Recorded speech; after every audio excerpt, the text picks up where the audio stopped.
Watched over by U.S. Secretary of State John Kerry, U.S. Marines raised the American flag at the embassy in Cuba for the first time in 54 years on Friday, symbolically ushering in an era of renewed diplomatic relations between the two Cold War-era foes.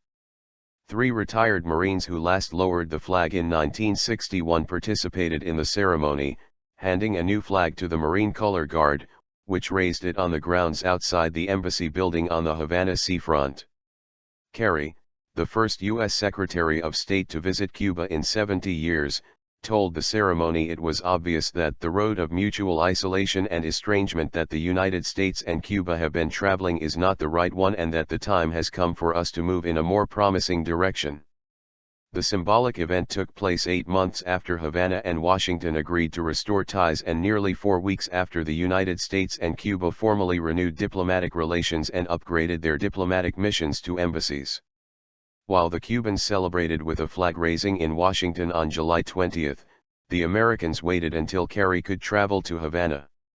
Kerry made plain in his remarks that despite the historic opening, Washington has not set aside criticism of communist-run Cuba's human rights record. We remain convinced the people of Cuba would be best served by a genuine democracy, where people are free to choose their leaders, he said. Kerry will meet Cuban dissidents opposed to the island's one-party political system at the U.S. Embassy residence in Havana later on Friday.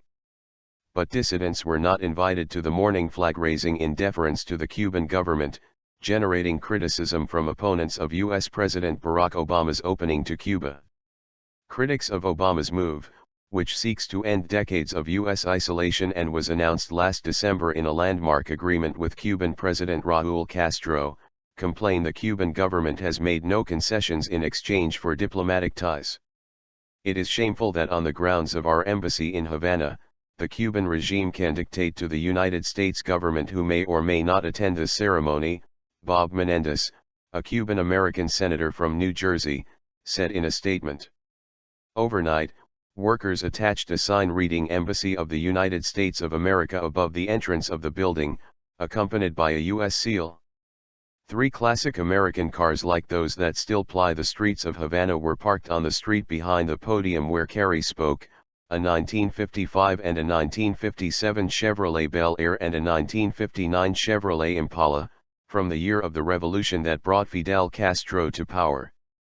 Fidel Castro handed over power to his brother, Raúl Castro, in 2008 because of poor health. Buildings surrounding the embassy were draped with large Cuban flags, but the numerous flagpoles in front of the embassy were bare but for one Cuban flag. In last December's agreement, Obama and Raúl Castro announced they would restore diplomatic ties, reopen embassies and work to normalize relations. Hurdles to come. With ties now restored, there are plenty of hurdles along the way to normal relations between the two neighbors.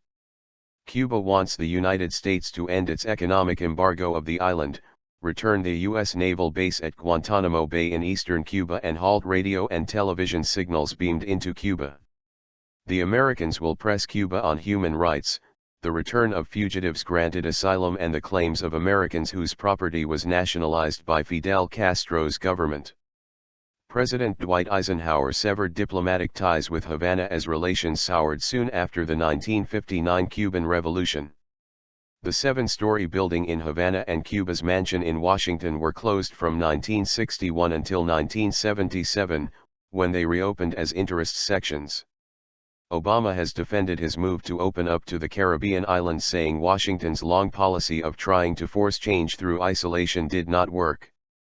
The Democratic president also has used his executive power to relax some U.S. travel and trade restrictions. But the Republican-controlled Congress has resisted his call to end America's wider economic embargo. Restored diplomatic ties mean U.S. diplomats can travel more freely and increase staff. Cuba has also reduced the number of security guards who keep an eye on Cubans going in and out.